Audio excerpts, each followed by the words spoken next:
What up, guys? This is WhiteBlight 9000. I'm back, and next part of Court's Party Book of Shadows. Let us begin. You know, we do have a spare futon. Don't worry, I'm fine right where I am. 2 people sharing a single bed would make for a warm night, but if either of us rolled over, the other was going to wind up clean on the floor. Well, let's hope the floor is clean.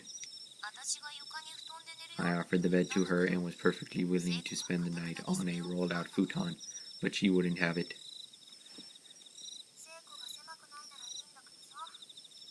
Well, as long as you don't feel too crowded, I guess that is fine.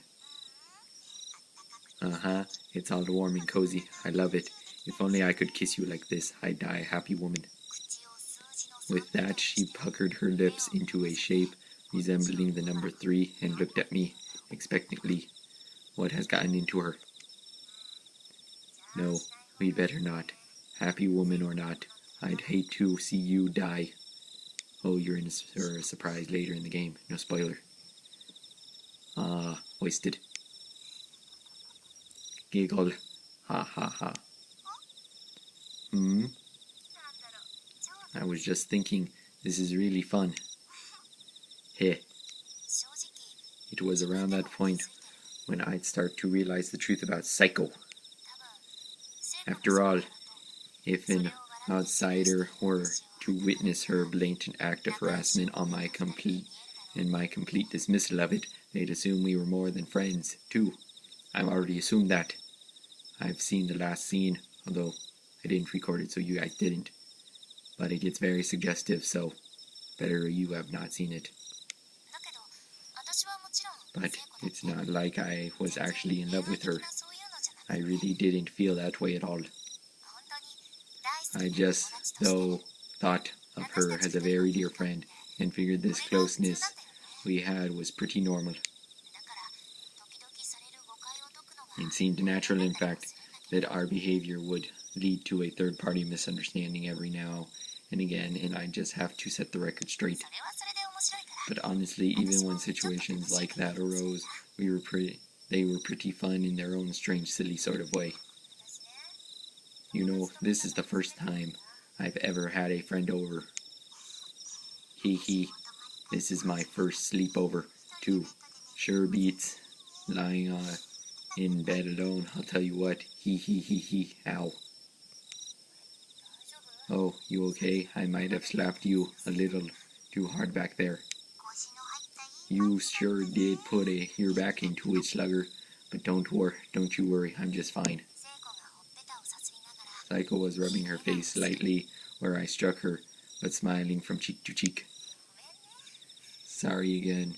Hey, how about I come stay over at your place next time? What do you say?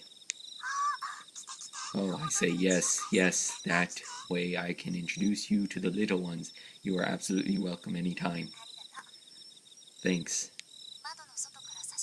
The moonlight crept its way in through my bedroom window, giving the whole room a dreamlike glow. Soon enough I was beginning to nod off. Where was I? Was I dreaming?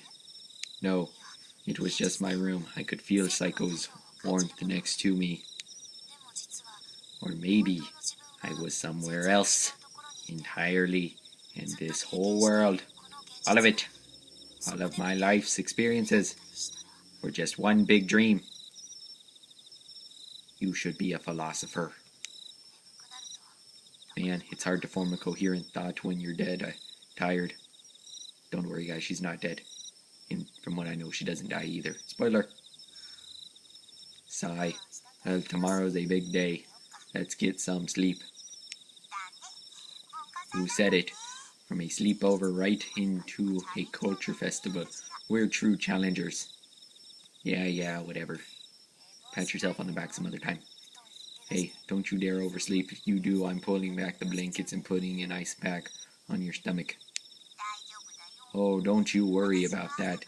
I'm such an early riser, I put middle-aged women to shame. Shame. I heard you chose Bulbasaur. Shame. I'll hold you to that. Anyways, good night, Psycho. Good night. It's dark. Wow, that was quick. Psycho must have been exhausted. I could hear calm, telltale grunts and rhythmic breathing, signifying that she was out cold, and it was contagious. I couldn't get over just how much warmth her body was generating. The previous night was so cold, but this was perfect. She was like a hot water bottle. So warm. Whoa, you're awake. I can hear your voice, even from the deepest sleep, Naomi. You've experienced that before during class, remember? Is that some kind of ESP or something? And wait, were you sleeping during class? That's not good. Oh, please, everyone does it. Hey, I have a question. In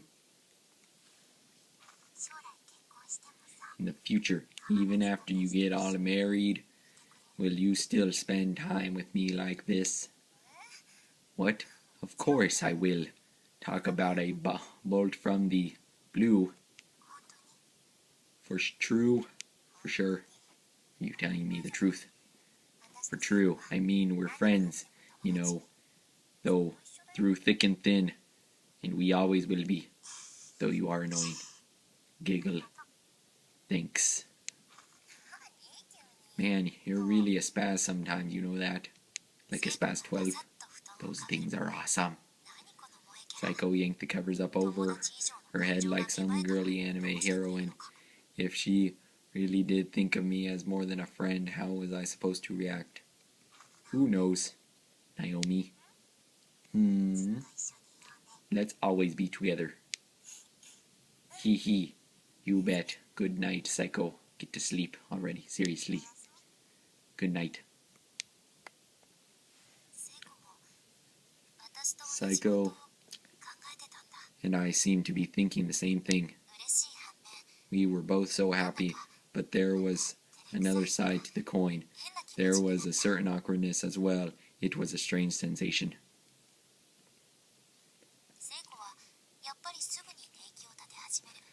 Soon enough, Psycho began moaning and breathing heavily for real. She had fallen fast asleep, facing me, curled into the fetal position. As I lay there, staring at her head, my hand moved of its own volition and began gently stroking her hair.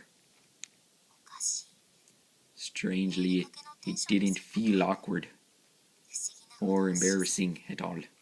Perhaps because I knew she was asleep, it just felt natural.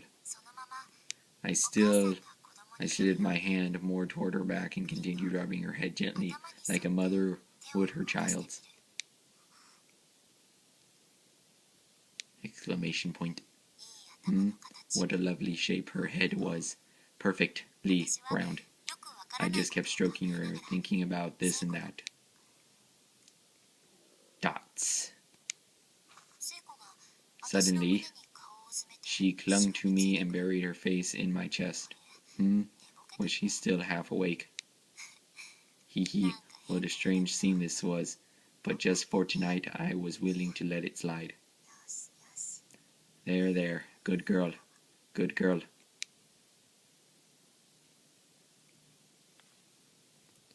My arms are getting tired. It's supposed to rain all evening, so make sure you both take an umbrella with you. Got it. Thanks for the loaner. Have fun today in Shinohara.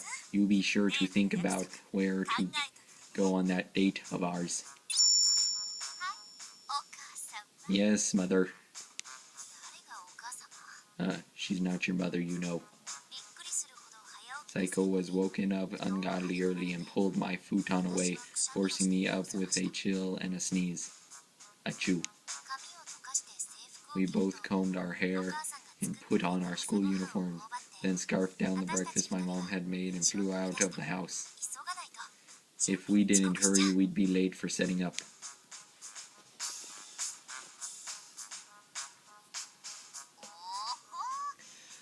Oh ho, things are looking pretty grand this year too. Yeah, It's really coming together. But I forgot I have to go get the bowls from the prep room. Psycho, you go on ahead to class, will you? Roger that. Oh, and I'll take your bag for you. Give it here. Thanks. Story progression. Finally. See you guys later.